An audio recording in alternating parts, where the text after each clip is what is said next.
할렐루야. 오늘도 수요 성경 공부에 참여하신 여러분들을 예수 그리스도 이름으로 환영합니다. 어떻게 3일 동안 잘들 지내셨습니까? 이 3일 동안에도 하나님께서 보이시지 않는 가운데 우리 모든 성도님들을 지키시고 보호해 주신 한 3일간이 있을 줄로 믿습니다. 자, 오늘도 우리 창세기 35장을 공부해 보도록 하겠습니다. 우리가 창세기 34장에서는 야곱이 하란에서 타향살이를 마치고 가나안에 무사히 도착했지만은 과거에 가나안을 떠날 때 베델에서 야곱이 서원을 드렸지 않습니까? 이 야곱이 서원을 드린 것을 이행하지 않고 가나안으로 돌아왔을 때 그 서원을 이행하지 않고 세겜에 그냥 머물러 있었습니다. 육체적으로 영적으로 안일함이 있었던 것이죠. 자, 이 세겜에 머무는 중에 아주 비극적인 사건이 일어났었는데 바로 야곱의 막내딸이었던 디나가 강간을 당하는 사건이 있었고 이에 대한 복수로 야곱의 아들들이 이 세겜 족속들을 아주 굉장히 잔인하게 그들을 학살하는 비극이 우리 34장 가운데서는 기록되어져 있었습니다.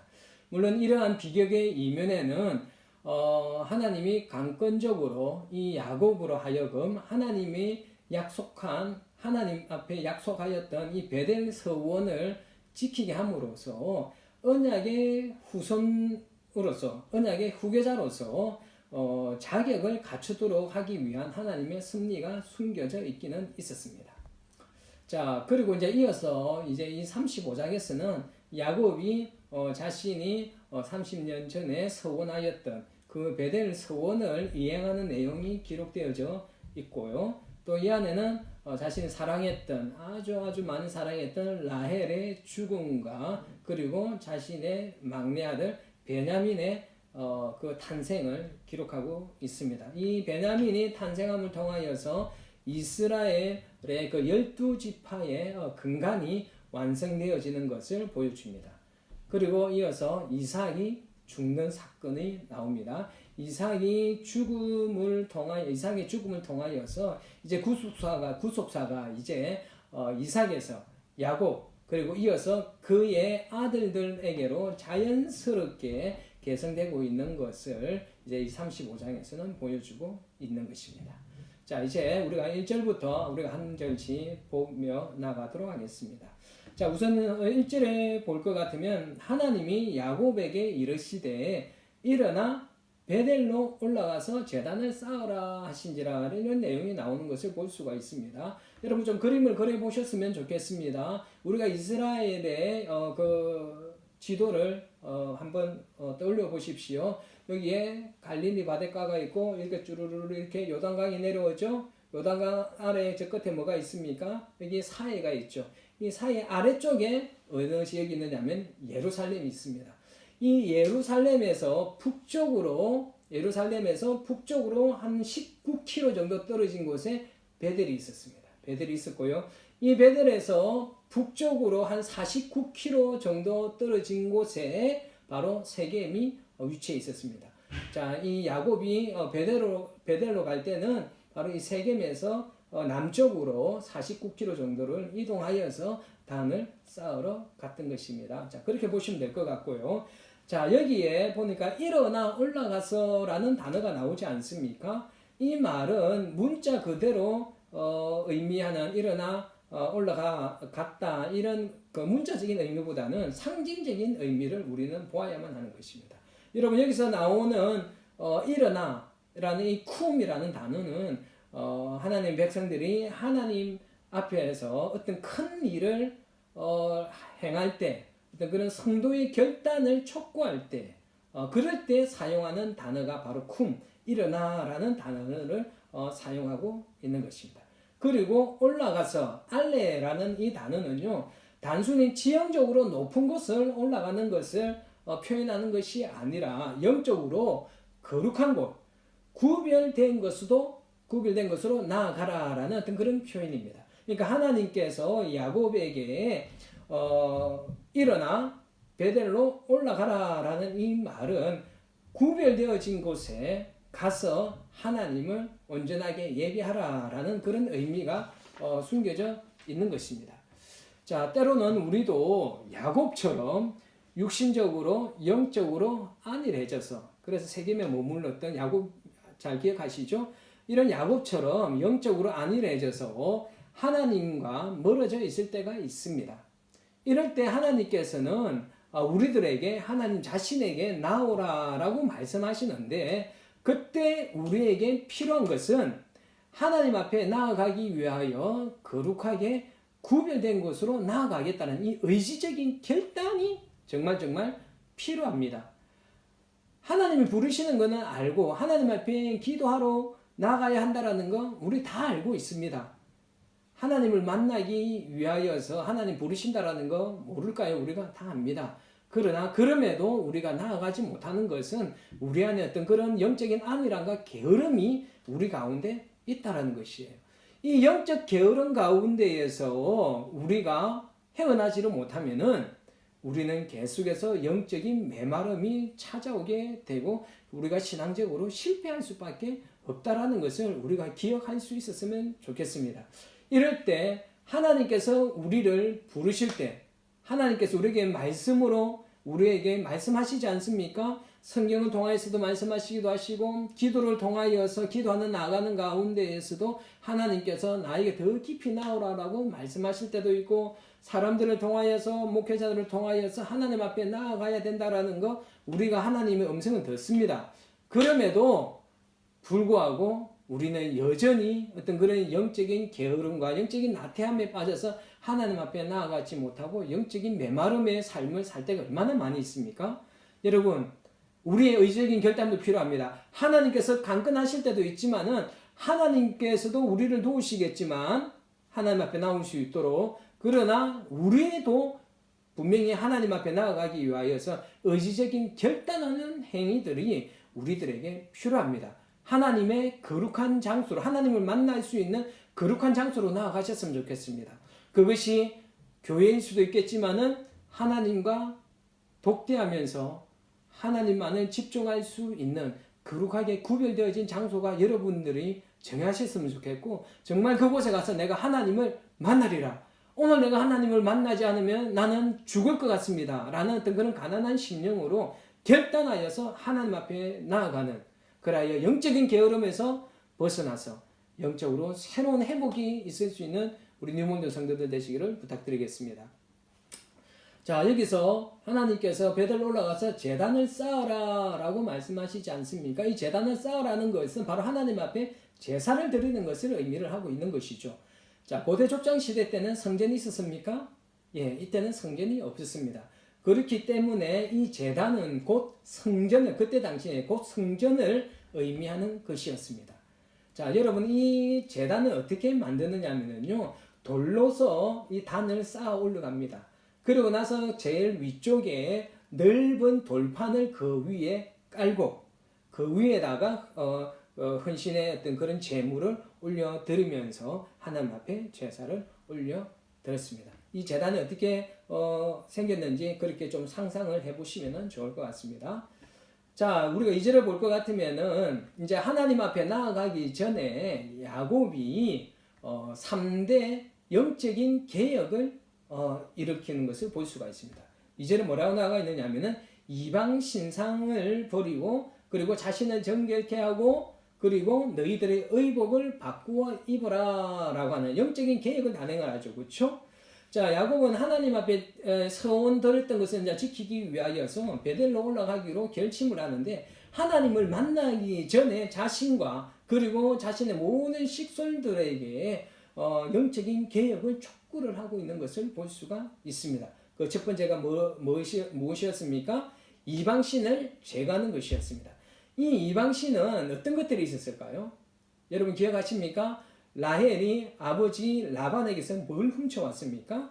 예, 바로 드라빔을 훔쳐왔던 것을 아마 여러분 기억할 것입니다. 가정의 어떤 그런 수호신은 사람의 형상을 가지고 있는 사람의 상반신을 새겨놓은 그 조그마한 신상이 있었죠. 그렇죠? 그것을 드라빔이라고 말씀드렸습니다. 이 라헬이 가지고 있었던 어떤 그런 드라빔, 그리고 야곱의 그 가족들 가운데 그 일을 봐주는 종들, 이방 종들, 이런 이방 종들이 가지고 있었던 그 우상들을 말하는 것입니다. 그래서 먼저는 이 이방신을 제거하는 것이었습니다. 그러나 이 이방신을 제거하는 데 있어서는 신상들만을 제거하는 것이 말하는 것이 아니었습니다. 여러분 어떤 의미까지 포함되어 있겠습니까? 바로 야훼의 신에 대한 유일신 사상에 위배되어지는 모든 우상적인 사상, 생각까지도 완전히 포함하고 있는 것. 이 생각까지도 우상적인 사상도 다 제거해버리는 의미가 이곳에 담겨져 있었습니다. 두 번째로는요, 몸과 마음을 정결케 하라고 말씀하셨습니다. 야곱이 명령했습니다. 여러분, 하나님 앞에 나아갈 때 우리가 몸만 깨끗이 씻을 뿐 아니라 뭐까지도요, 모든 세상적인 더러운 어떤 그런 부정한 어떤 그런 생각들을 다 버리고 여호와의 신앙을 회복하라라는 것을 말하고 있는 것입니다. 그래서 여러분, 우리가 매주 하나님 앞에 예배 드리러 나아갈 때 어떤 모습으로 나오라고 자꾸 말씀드렸습니까? 아주 깔끔한 복장으로 우리의 그 복장을 입기 전에 뭡니까? 샤워도 하고 깨끗이 몸을 씻고, 몸만 씻는 것이 아니라 마음을 준비하기 위하여서 예배 시간 최소한 10분 또는 5분 전에는 나와서 기도하면서 마음을 준비해야 된다라고 말씀드렸지 않습니까? 이런 그런 하나님을 만나기 전에 이런 조치가 있을 때, 마음의 준비가 되어져 있을 때, 몸과 마음의 준비가 되어져 있을 때 하나님을 우리는 분명히 만날 수가 있는 것입니다. 지금 야곱은 그것을 가족들에게 촉구를 하고 있는 것이고요. 세 번째는 의복을 바꾸어 입게 하였다라고 이야기를 하고 있습니다. 특별히 외적인 정결 상태를 명령을 하고 있는 것입니다. 영적, 도덕적 정결을 갖다가 외적으로 표현을 해야 된다라고 이렇게 이야기를 하고 있는 것입니다. 그러므로 이 야곱은 하나님 앞에 나아가기에 앞서서 영육 간의 정결함을 준비할 것을 모든 식솔들에게 명령하였습니다. 이것은 우리가 새겨들어야 할 부분이 분명히 있는 것이죠. 우리가 신앙의 개혁, 여러분 신앙의 계획을 이루기를 원하시죠. 머리로만 생각하지 마시고 우리의 어떤 그런 행동으로 우리 신앙의 계획을 이루기 위하여 우리가 하나님 앞에서 오늘 야곱이 말한 것처럼 이런 그 신앙의 계획을 우리는 이루어낼 수 있어야 됩니다. 이런 신앙의 계획을 이루어내기 위하여서는 우리의 몸과 마음을 정결케 해야 됩니다. 하나님과의 거룩한 만남을 이루기 위하여서는 우리 안에 있는 죄가 먼저 정리가 되어져야 되고, 우리도 알게 모르게 젖어 있는 세상의 어떤 세상적인 생각들 또는 우상, 이런 것들이 우리의 마음에 여전히 가득하다라는 것입니다. 우상이 뭐라고 그랬습니까? 새긴 거 그것만 우상이라고 말씀드리지 않았습니다. 하나님보다 더 사랑하는 것, 그것이 다 우상이라고 말씀드렸지 않습니까? 여러분, 우리 안에 하나님보다 더 사랑하는 것들이 얼마나 은밀한 곳에 숨어져 있습니까? 우리가 신앙의 계획을 이루기 위하여서는 우리에게 은밀히 숨겨져 있는 우상들 다 파야 됩니다. 그리고 우리가 또 품고 있는 이 죄를 정리하지 않고서는 하나님을 만날 수가 없습니다. 하나님을 만나지 않고는 우리의 어떤 영적인 개혁이 일어날 수가 없는 것이지 않겠습니까?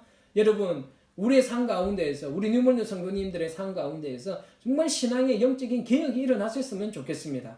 그러기 위하여서 우리의 몸과 마음을 정결케 하고 우리 안에 있는 모든 우상적인 생각들을 다 내버리고, 그리고 하나님 앞에 나아가기 전에 우리의 옷, 몸, 마음 이런 것들을 다 정결하게 준비하여서 우리가 하나님 앞에 간절히 나아갈 수 있었으면 좋겠습니다.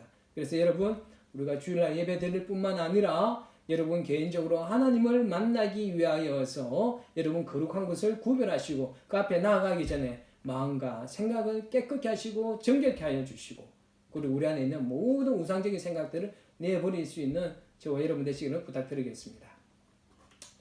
자, 3절에 보니까 하나님께서는 내 환난 날에 내게 응답하시며 내가 가는 길에 나와 함께 하신 하나님이셨다라고 야곱이 고백하는 것을 볼 수가 있습니다.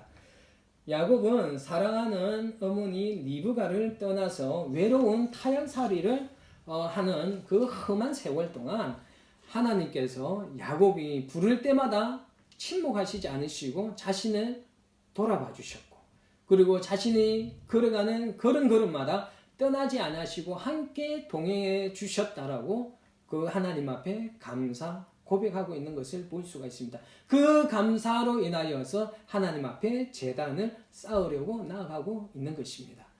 여러분, 우리도 이 세상을 살아가는 동안 여러분 보이지 않으셨지만은 우리와 늘 함께 동행하여 주셨고, 우리가 환난 가운데 있을 때 하나님께서는 결코 우리를 외면하지 아니하시고 우리를 버리지도 아니하시고 떠나지도 아니하셨으며, 우리의 조그만 신음 소리에도 응답하셨던 그 하나님을 우리가 인정하고 또 그 하나님의 은혜에 대해서 고백하는 삶을 살 수 있는 저와 여러분들이 되셨으면 좋겠습니다.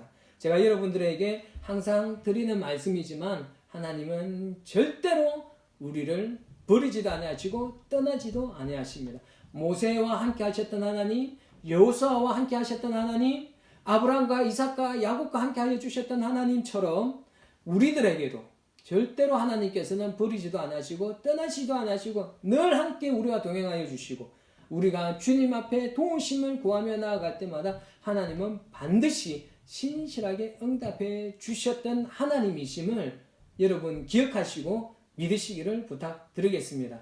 삶의 순간순간 한번 돌아와 보십시오. 하나님의 손길이 미치지 않으셨던 곳이 없습니다. 여러분 영적인 눈을 뜨셔서 하나님께서 여러분들과 동행하시고 도와주시고 붙들어 주셨던 것을 발견할 수 있기를 부탁드리겠습니다. 자, 이제 야곱은 자신의 가족들에게 모든 이방 신들을 다 내어놓으라고, 다 제거하라고 이야기를 하였고, 자, 이 또 식솔들은 이방 신들도 내려놓았을 뿐만 아니라 귀고리도 야곱에게 내어놓는 것을 볼 수가 있습니다. 자, 여러분, 우리가 이방 신상을 내어놓는 것은 이해가 되었지만은 이 귀걸이를 내어놓았다라는 것이 어쩌면 조금 이해가 안 될 수도 있습니다. 그런데 사실은요, 이 귀걸이들은요, 이때 고대 사회 때 이 사람들이 하고 있었던 귀걸이에는요, 우상 숭배를 목적으로 하는 귀걸이들이 많이 있었습니다.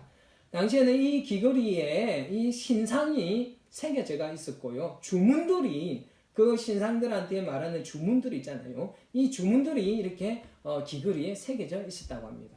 그래서 이 고대인들은 이런 귀걸이들이 악기를 쫓아내고 복을 불러 온다라는 그런 미신적인 생각을 가지고 있었습니다. 그러니까 이 귀걸이가 마치 다른 우상들과 똑같은 역할을 했습니다. 그래서 이 귀걸이들도 다 내어 놓았다라고 말을 하고 있는 것입니다. 자, 5절에는 보니까요, 하나님이 그 사면 고울들을 크게 두려워하게 하셨으므로 야곱의 아들들을 추격하는 자가 없었더라라는 구절이 나오고 있지 않습니까? 여러분, 지난 창세기 34장 끝에 보면은 야곱의 자녀들이 행한 그 행위에 대해서 매우 이렇게 화가 나가 있는 것을 여러분 보셨죠, 그렇죠? 화가 났던 이유는 그 학살 사건을 통하여서 주변에 있는 이 가나안 족속들이 이 야곱의 가족들에게 보복할 것에 대하여서 생각하였기 때문에 야곱은 두려움과 더불어서 그 자녀들의 한 행동에 대해서 아주 이렇게 화를 내는 것을 우리는 보았습니다.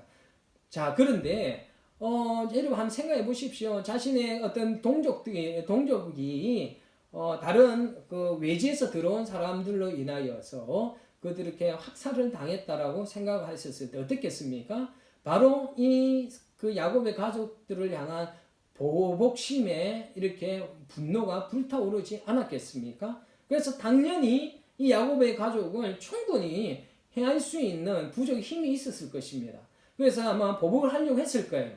그런데 이 하나님께서 이 야곱이 이제 하나님 앞에 서원을 행하였던 그 약속을 이행하기 위하여서 단을 쌓으러 가려고 할 때 이 야곱이 두려워하고 있었던 이 문제를 먼저 하나님께서 해결하시는 것을 볼 수가 있습니다. 자, 하나님께서 어떻게 만드셨습니까? 야곱 가족을 향한 이 복수심 또는 정오심을 무엇으로 바꿨다고 합니까? 바로 두려움으로 바꾸어서 그들이 아무도 추격하지 못하도록 하나님께서 만드시는 것을 볼 수가 있습니다. 정말 놀랍지 않습니까? 정말 이 하나님께서는 이 하나님의 그 자녀들을 어떻게 보호하고 계시는지를 정말 이 사건을 통하여서도 보여주시지 않습니까? 여러분, 야곱이 에서를 만날 때도 어땠습니까? 에서도 굉장한 어떤 그런 복수심과 어떤 그런 정오심을 가지고 야곱을 치러 왔지만은 하나님께서는 그 야곱의 어떤 그런 약복강에서의 어떤 그런 기도들, 또 변화되어진 어떤 야곱의 모습을 보시고 에서의 마음을 어떻게 했습니까? 그 정오심을 갖다가 그 야곱을 향한 불쌍히 여기는 마음, 긍휼히 여기는 마음을 바꾸어 주셔서 야곱과 화해가 일어나게 하는 그런 일들이 있었지 않습니까? 그와 똑같이 하나님께서는 이 야곱을 보호하기 위하여서 이 그 주변에 있는 가나안 족속들의 그 사람들의 그 복수심, 그 이 마음들을 두려움으로 바꾸어서 이 야곱의 가족을 해하지 못하도록 하나님께서 일하시는 것을 볼 수가 있습니다. 하나님께서는 이처럼 하나님의 자녀들을 이렇게 완전하게 지키시는 것을 우리는 이 야곱을 통하여서 볼 수가 있습니다. 이것은 야곱에게만 일어나는 일들이 아닙니다. 오늘 살아가는 저와 여러분들에게도 하나님을 믿고 따르고 의지하는 하나님의 백성들을 하나님께서 이렇게 지키시고 보호해 주시겠다라는 증거를 오늘 이 본문의 구절을 통하여서 말씀해 주고 계시는 것입니다. 여러분, 하나님을 믿고 의지하십시오. 두렵고 떨리는 많은 일들이 우리 인생 가운데 찾아올지라도 우리가 생각하지 못했던 놀라운 방법으로 하나님께서 자신의 백성들을 지키시고 보호하시는 것을 우리는 분명히 목도하게 될 것입니다. 어렵고 힘든 두려운 일들 찾아올 때 두려워하지 마시고 전능하신 하나님 한 분만을 온전히 의지할 수 있는 저와 여러분 되시기를 부탁드리겠습니다. 자, 7절에 이제 야곱이 베델에 이르릅니다. 베델에 이르러서 거기서 뭐합니까? 제단을 쌓고 엘 베델이라 불렀으니 라는 구절이 7절에 나옵니다. 자, 야곱은 자신이 서운한 지 몇 년 만에요? 30년 만에. 그리고 가나안 땅에 들어온 지 10년 만에 이제 드디어 자신이 하나님 앞에 드렸던 그 서원 약속을 지키기 위하여서 단을 쌓는 것을 볼 수가 있습니다. 여기서 이 야곱이 단을 쌓고 그 이름을 뭐라고 불렀습니까? 엘 베델이라고 불렀습니다. 무슨 뜻입니까? 베델의 하나님이라는 뜻입니다. 과거 야곱에게 베델에서 나타나시고 정말 먼 길을 떠나는 두려운 길을 떠나는 그 야곱을 위로하시면서 뭐하십니까? 네가 이곳에 돌아올 때까지 내가 너와 함께하고 너를 붙들어 주겠다라고 약속하였지 않습니까? 자, 자신을 위로하고 축복을 약속하셨던 그 하나님의 은혜를 회상하면서 감격에 겨워서 야곱이 명명한 이름, 다시 이 베델을 갖다가 엘 베델이라고 명명하고 있는 것을 볼 수가 있습니다. 자, 우리가 9절에 야곱이 밧닷 아람에서 돌아오매 하나님이 다시 야곱에게 나타나사 그에게 복을 주시며 라는 구절이 나옵니다. 그러면 잘 아시다시피 밧닷 아람은 하란을 가리킨다라고 지난번에 말씀드렸습니다. 이 밧닷 아람이라는 큰 지역 안에 하란이 있다라고 말씀드렸습니다. 자, 하나님은 야곱의 인생에 있어서 아주 중요한 일이 있을 때마다 하나님께서는 야곱에게 나타나 주셨습니다. 에서에게서 피할 때 베델에서 야곱에게 나타나 주셨고, 라반에서 떠날 때도 라반으로부터 떠날 때도 하나님께서 야곱에게 나타나 주셨고, 에서를 다시 만날 때도 하나님께서 야곱에게 나타나 주셨고, 그리고 오늘 다시 베델에서 만나 주십니다. 영적인 나태함 가운데 있었던 야곱이 다시 새롭게 출발하는 야곱을 위로하시고 격려를 해주시는 동시에 오늘 다시 땅과 후손에 대한 약속을 이 9절에서 재확인시켜 주시기 위하여서 다시 만나주고 계시는 것입니다. 자, 10절에 보니까요, 또 이런 구절이 나오죠. 하나님이 블라블라 다시는 야곱이라 부르지 않고 이스라엘이 내 이름이 되리라 라는 구절이 나오는 것을 볼 수가 있습니다. 하나님은 약복강에서 야곱에게 이 새 이름을 주셨지 않습니까?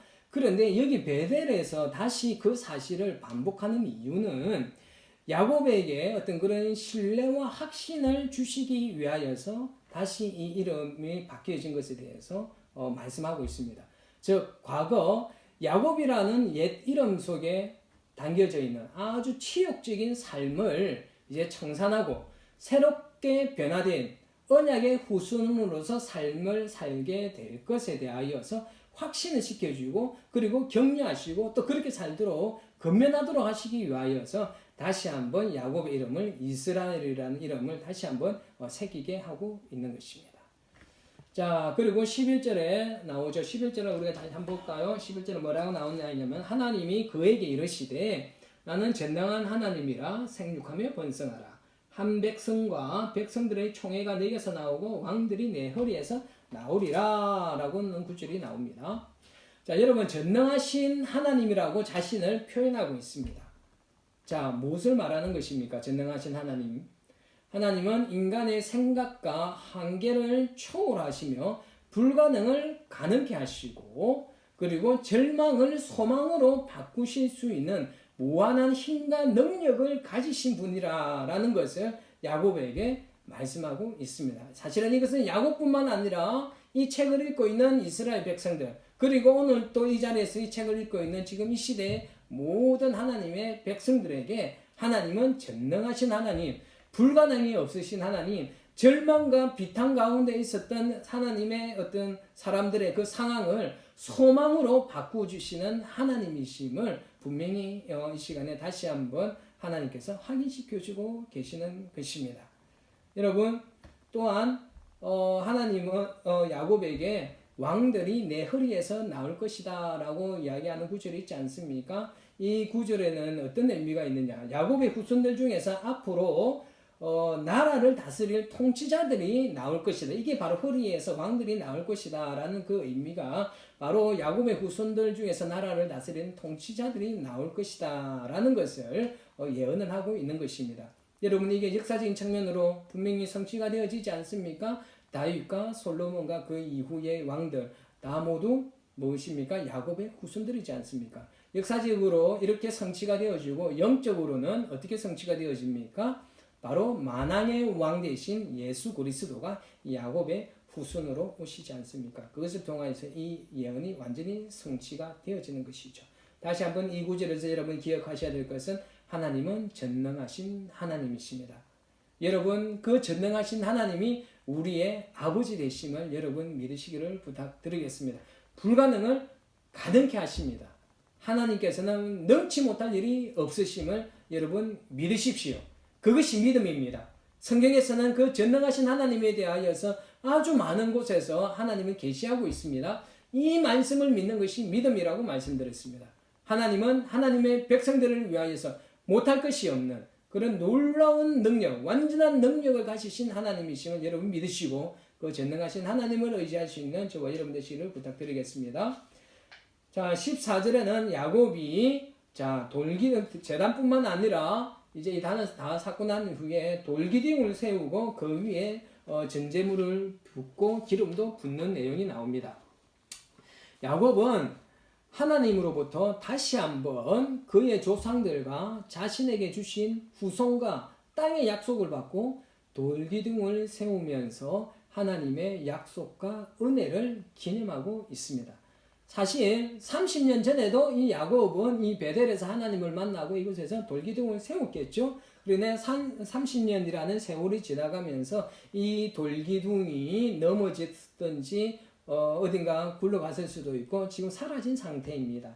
이때 과거에 자신에게 주셨던 하나님의 은혜를 회상하고 또다시 자신에게 나타나셔서 예전에 과거에 주셨던 그 약속을 다시 한번 확인시켜 주시는 그 은혜들, 그 은혜에 감사하여서 이 야곱은 돌기둥을 세운 것입니다. 이 돌기둥을 세우면서 하나님의 은혜를, 그 하나님의 놀라우신 그 사랑과 은혜를 기념하고 있는 것을 볼 수가 있습니다. 여러분 이것이 굉장히 중요한 것이죠. 그렇죠? 우리가 하나님의 수없이 많은 은혜를 받고 살아가지만은 이 은혜를 잊어버리고 살아갈 때가 사실 얼마나 많이 있습니까? 그러나 여러분 정말 하나님의 백성으로서 우리가 당연히 해야 될 일은 무엇이냐?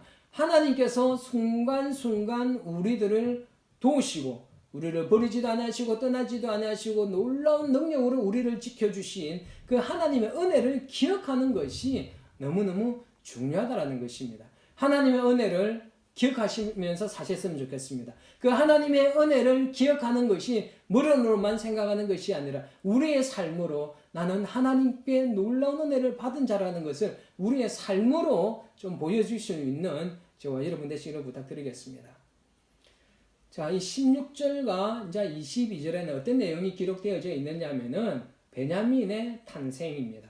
바로 야곱의 막내 아들 베냐민이 탄생하고 야곱의 사랑하는 아내, 둘째 아내 라헬이 죽은 것을 기록하고 있고, 그리고 야곱의 장자 르우벤이 자신의 서모 비라와 통간하는 그런 아주 비극적인 행위, 아니 비극적인 것보다 폐륜 행위겠죠, 그죠? 이런 폐륜 행위를 행하였던 것이 기록되어져 있습니다. 자, 16절에 볼 것 같으면은 에브라스라는 땅이 나오죠, 그렇죠? 이 에브라스는 바로 풍성한 땅, 기름진 땅이라는 뜻이 바로 이 에브라스에 있는데, 바로 이 에브라스이 어떤 지역을 이야기를 하느냐면은 여러분 잘 아시다시피 베들레헴이라는 도시 그 말 잘 아시죠, 그렇죠? 바로 이 베들레헴을 명명하고 있는 것이 옛날 고대 때에는 에브라스라고 불렀습니다. 자, 이 에브라스를 베들레헴이라고 부른 내용이 19절에도 나옵니다. 자, 18절에 보니까 이제 이 베냐민이 태어났을 때 라헬이 그 자신 아들의 이름을 뭐라고 지었느냐면은 베논이라고 지었습니다. 베논이. 그러나 야곱은 그 아이의 이름을 베논이라 하지 않고 뭐라고 부르다 그럽니까? 18절에 나오죠. 그를 베냐민이라 불렀더라. 이렇게 나옵니다. 여러분, 이 베논이라는 뜻이 뭐냐면은 나의 슬픔의 아들이라는 의미예요.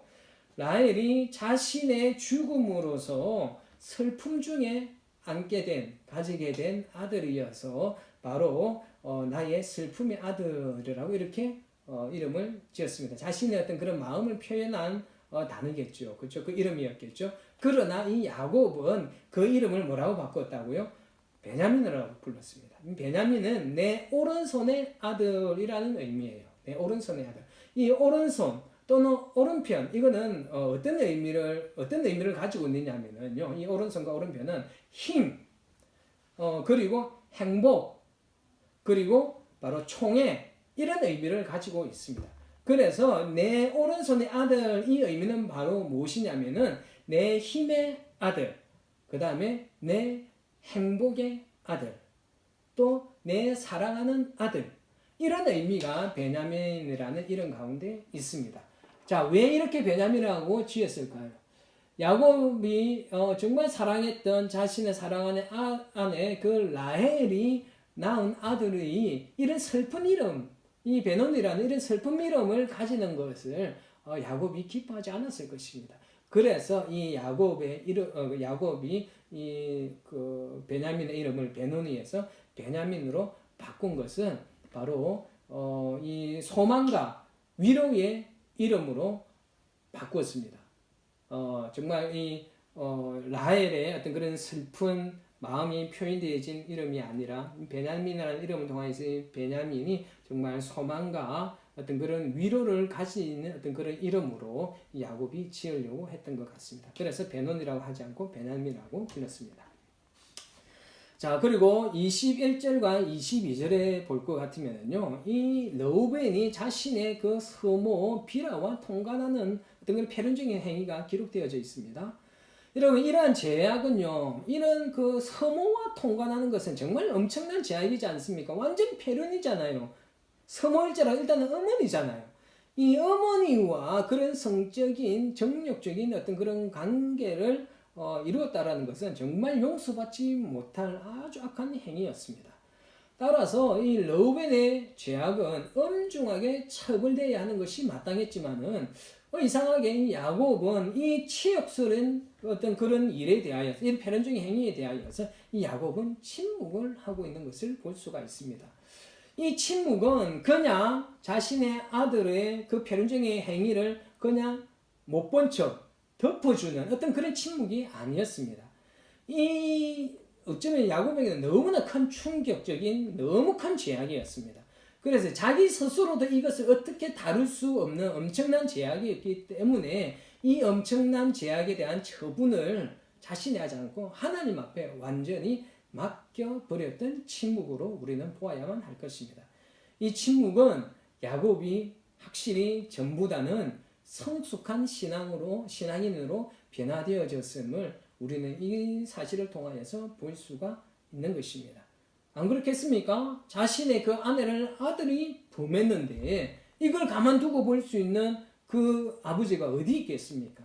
근데 이것에 대해서 정말 침묵하고 있는 것은 이 정말 악한 죄악에 대한 이 치리는 자기가 할 것이 아니라 하나님이 할 것이라는 어떤 그런 믿음을 가지고서 정말 안에 어떤 그런 분노가 있음에도 불구하고 그것을 표현하지 않는 변화되어진 성숙한 야곱의 모습을 우리는 발견할 수가 있습니다. 그런데 어떻습니까? 나중에 지금은 침묵하였지만은 그 하나님 앞에 맡긴다 그랬잖아요. 어떻게 나오느냐? 야곱이 마지막 임종시에 아들들을 위하여서 예언적인 기도를 하지 않습니까? 하나님이 야곱의 이수를 통하여서 이 러브에게 이야기하지 않습니까? 이 러브에는 장자의 축복권을 잃어버리게 됩니다. 장자의 축복권을 잃어버려요. 이건 역대하에 나중에 기록되어져 있습니다. 장자의 축복권을 잃어버리게 될 뿐만 아니라 러브원의 후손들이 탁월치 못하게 될 것이다 라고 하나님께서 야곱의 이수를 통하여서 예언하면서 그 러브벤의 패륜적인 행위를 갖다가 이렇게 시리를 하는 것을 볼 수가 있습니다. 이 자녀에 대한 이 러브벤에 대한 이 패륜적인 행위에 대하여서 자신이 징계하기보다는 이 모든 것을 하나님 앞에 위탁하는 야곱의 성숙한 신앙을 우리는 볼 수가 있고 뿐만 아니라 하나님께서는 이 엄청난 죄악에 대하여서 그냥 눈 감고 지나가시는 분이 아니시라는 것. 하나님은 공의의 하나님이시라는 것. 죄악에 대하여서 철저하게 그 죄악에 대한 대가 지불이 있다라는 것을 우리는 기억하면서 세상의 패륜적인 죄악된 행동으로부터 멀리 있는 우리 뉴몬든 식구들이 되시기를 부탁드리겠습니다. 자, 마지막으로 23절과 23절에서 26절까지에는요. 야곱의 마지막이 아니네요. 조금 더 있네요. 죄송합니다. 23절과 26절에는요. 야곱의 12아들의 이름을 기록하고 있습니다. 이 본문에 나오는 12아들의 이름에 대한 이 열거는 여러분 이거는 태어난 순서대로 기록한 것이 아닙니다. 모계에 쫓아서 열거를 하였습니다. 그 말은 무슨 말이냐? 바로 첫째 아내 레아, 그 다음에 둘째 아내 라헬, 이렇게 모계의 어떤 그런 위치적인 그 순수에 따라서 이렇게 기록하고 있습니다. 그래서 레아, 라헬, 그리고 이제 레아와 그 라헬의 종들이었던 비라와 그리고 실바의 순서대로 이렇게 그 순서에 따라서 나왔던 그 자녀들, 그 순서대로 이 자녀들의 이름이 기록되어져 있는데 바로 이제 어떻게 됩니까? 이 12아들이 완전히 하나님께서 약속하셨던 그 수없이 많은 후손들을 생산해내는 그 12지파의 근간이 바로 완전히 완성되어지는 것을 볼 수가 있습니다. 자, 그리고 이제 27절과 29절에는 이삭의 죽음을 기록하고 있습니다.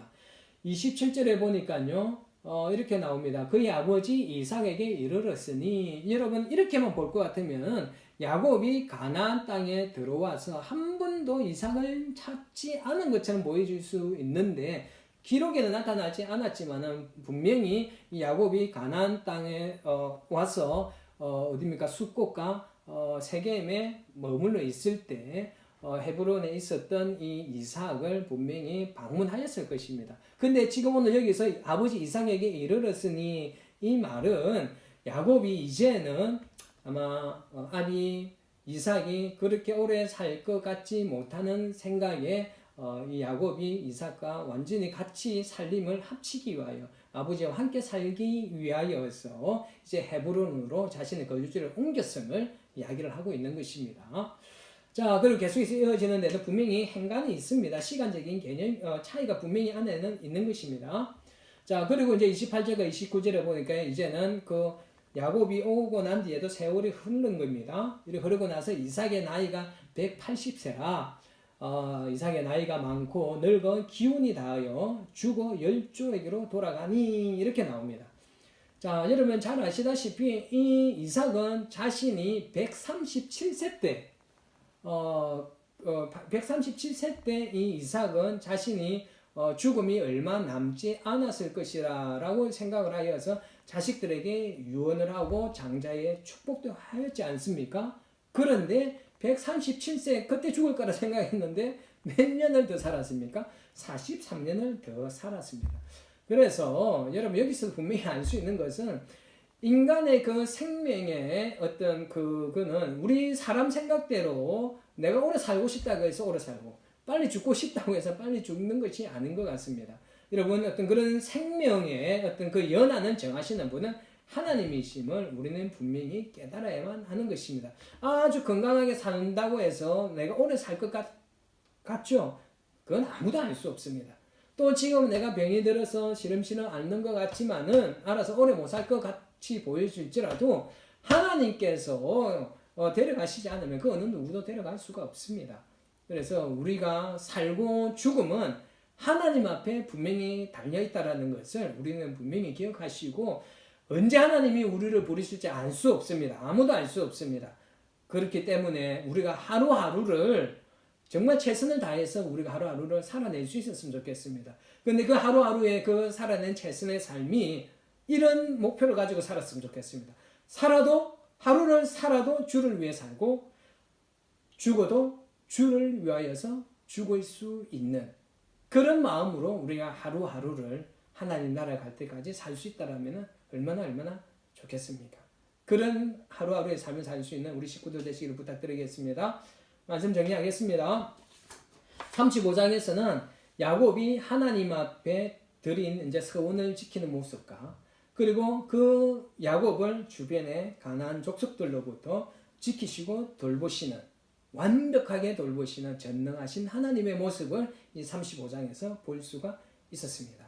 하나님께서는 하나님의 자녀들이 환난 가운데 있을 때 결코 외면하지 아니하시는 하나님이심을 분명히 말씀하고 있습니다. 돌보시는데 어떻게 돌보신다고요? 완벽하게 우리를 도우시고 그 환난 가운데에서 끄집어내신 하나님이시라는 것을 여러분 기억하시기를 부탁드리겠습니다.